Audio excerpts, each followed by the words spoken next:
Okay, magandang umaga. Ngayon ay March 3. So mag-aalas 10 na ng umaga. So ngayon yung araw na sabi ng Pag-asa ay aabot ng 46 degrees ang heat index dito sa Caloocan. So ingat-ingat lang dyan sa mga lugar nyo kasi sobrang init. So ngayon, hindi pa ako nagdidilig magdidilig pa lang ako. Pero ang una kong ginawa talaga is i-check yung ating pipino. So doon muna tayo sa pipino. So, masasabi ko nang confirm na patay na tong isang halaman na to. Ayan. Yung papunta doon. So, kung mapansin nyo, medyo tinanggal ko na yung mga dahon-dahon. Tapos, may nakuha pa akong isang ano doon. Pipino na hindi naman siya malambot. So, pwede pa to. Pwede ko pang snack yan mamaya. Pero yung dito din, medyo namamatay na. Hindi ko pa natitrace kung saan to papunta. At hindi ko rin sure kung ano ba yung talaga naging cost nun. So, sobrang init ba? Or kung ano man. Pero mainit talaga. So, sooner sa next harvest ko siguro natin mag-invest tayo. Bibili na tayo ng hygrometer. So, temperature and humidity. Maglalagay tayo dito. Tapos bibili rin tayo para dun sa kabilang extension natin. So, yan. So, we confirm na isa, patay na. Nakakaano pa lang yan, 2 buwan, 2 months pa lang, pero namatay na siya. So yan, isa yan sa mga challenges na yan, na-encounter natin ngayon. Kasi parang pangalawa or pangatlong tanim ko pa lang to ng pipino. Yung una kong tanim, saglit lang din kasi nga nag-root rot or basta problema sa ugat, nakatanim pa yun sa paso, tas lupa pa yung substrate natin. Yung sumunod natin is yung Sengel cucumber doon na meron ding isang Jackson na katabi. Yan. Tapos ito na yung pang-apat pala. Ay, pangatlo. Yan, pangatlong set. So, naka 8 harvest na ako. So, itong maliit pang siyam. Pero, ngayon, learning pa rin tayo. So, ayun. Parang mamamatay na rin to, itong segment na to. Ang ano niyan is ito. Itong baso na yan, yung katabi. Itong aso ko, kinukuha niya pa yung maliliit na pipino eh. Ayan, oh. Well, anyway, ayan. So, makapakinabangan ko pa naman, pero hindi ko lang alam kung hanggang gaano katagal. And possible yung problem nila sa roots ay kumakalat na rin unti-unti. Pero ang natamaan yun dun sa kabila eh. Ang sinasuspetsa ko kasi hindi ganun ka-fix yung cover natin, hindi katulad nung sa kabila.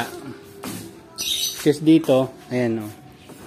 Medyo maganda yung pagkaka-cover doon kasi patse-patse. Kumbaga.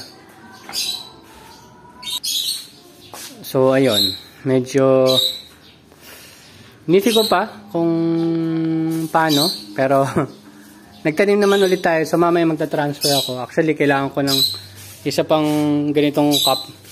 Kasi 5 pa lang yung nasa baba. 6 yun. Or baka maging 7 pa. So, lilinisan ko yan. Yan naman yung nilinisan kong cup na galing dun sa ating Sengel cucumber. So, yan. Lilinisan ko pa. Tinanggalan ko pa lang ng mga coco peat tsaka hydroton. So, yung hydroton, saan ko ba nilagay yung hydroton? Basta yung mga used hydroton ko, siguro i-sterilize ko muna bago natin gamitin ulit. Pero ang magiging diskarte ko naman moving forward. So previously yung coco peat natin is ganyan lang, nasa half. Tapos yung susunod puro hydroton na yan. So ngayon yung gagawin ko sa susunod nating cucumber, yung coco peat iangat ko hanggang dito sa may guhit. Tapos dito sa taas ito na yung mga hydroton. Kasi kung mapapansin nyo naman, mataas pa rin eh. O yan o. May space pa rin sa taas. Kaya ganoon na lang gagawin ko. So medyo pupunuin natin yung cup natin next time. Tapos mas konting hydroton. Tapos mas maraming coco peat. Tapos in terms naman dito sa lalagyan natin ng tela. Yan, gilid-gilid.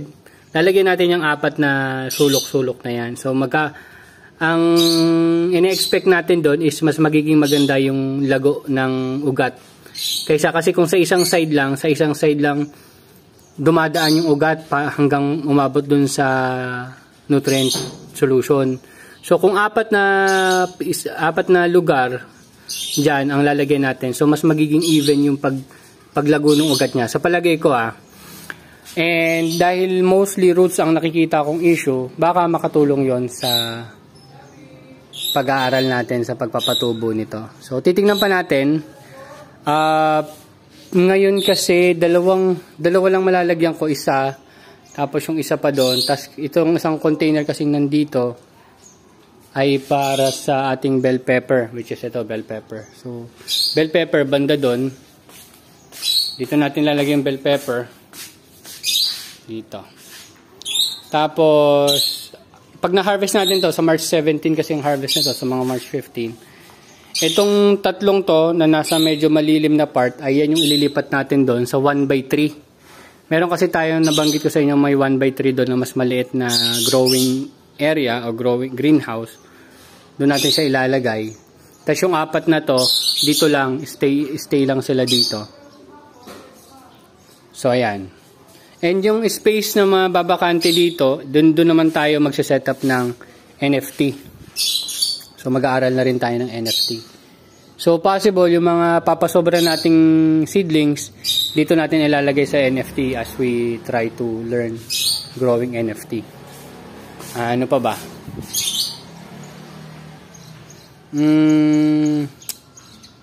Yeah, yun. So may mga seedling bags ako doon for tanglad.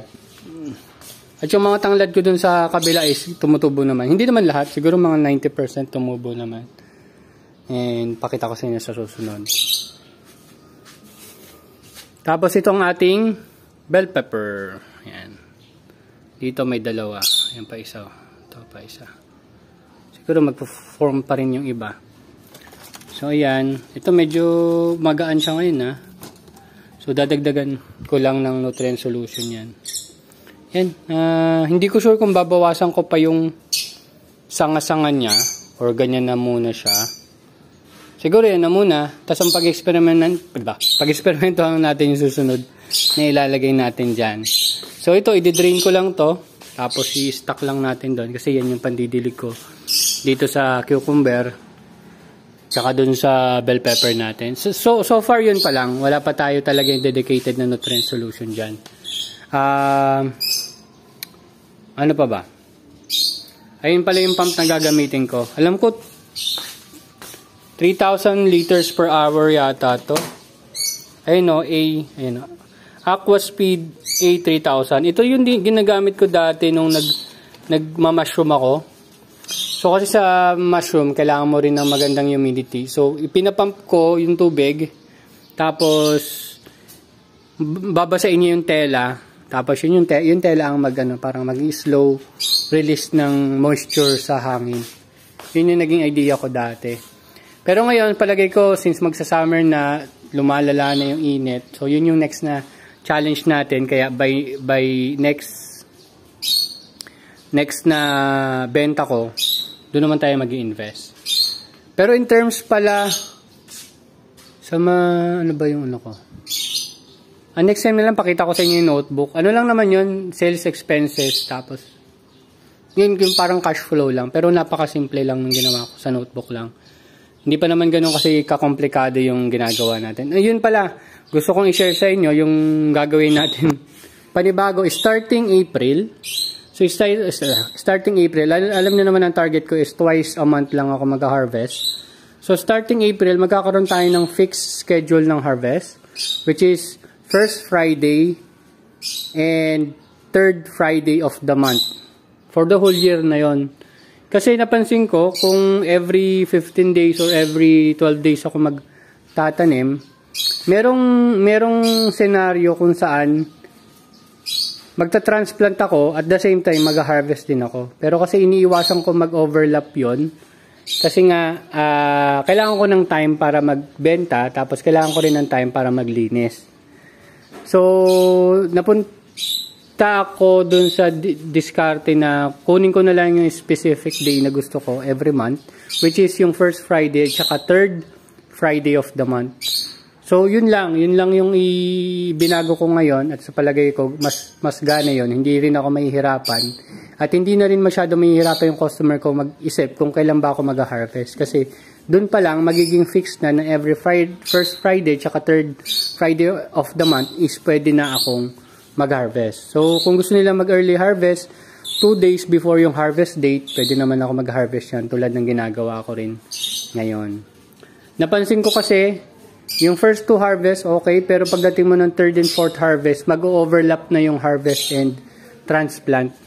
So, yun yung iniiwasan ko. So far, wala pa naman, pero yun yung nakikita kong mangyayari kung itutuloy ko yung ganong scenario. So, binago ko ulit yung planting details ko. So, sabi mo, first Friday, so bilang lang ako ng 6 weeks paatras, doon naman yung magiging seeding ko ng timing na yon.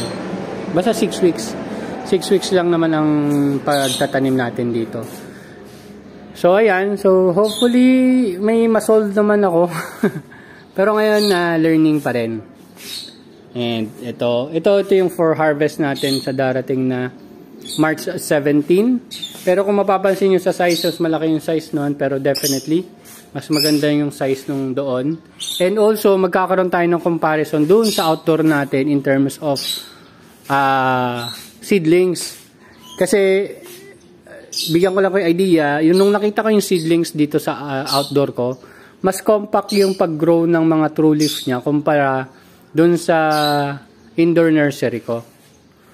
So, pag transplant ko by March 5, ay makikita nyo na yung difference. Doon na siguro tayo mag-video pagdating ng March 5. So, yun lang, shinare ko lang yung current na problem ko dito sa pipino, which is, hindi ko pa rin alam kung bakit. Pero, ayun, may namatay na isang pipino sa 6. Okay, so that's it. Maglilinis lang ako at magdidilig and yun lang. Bye-bye!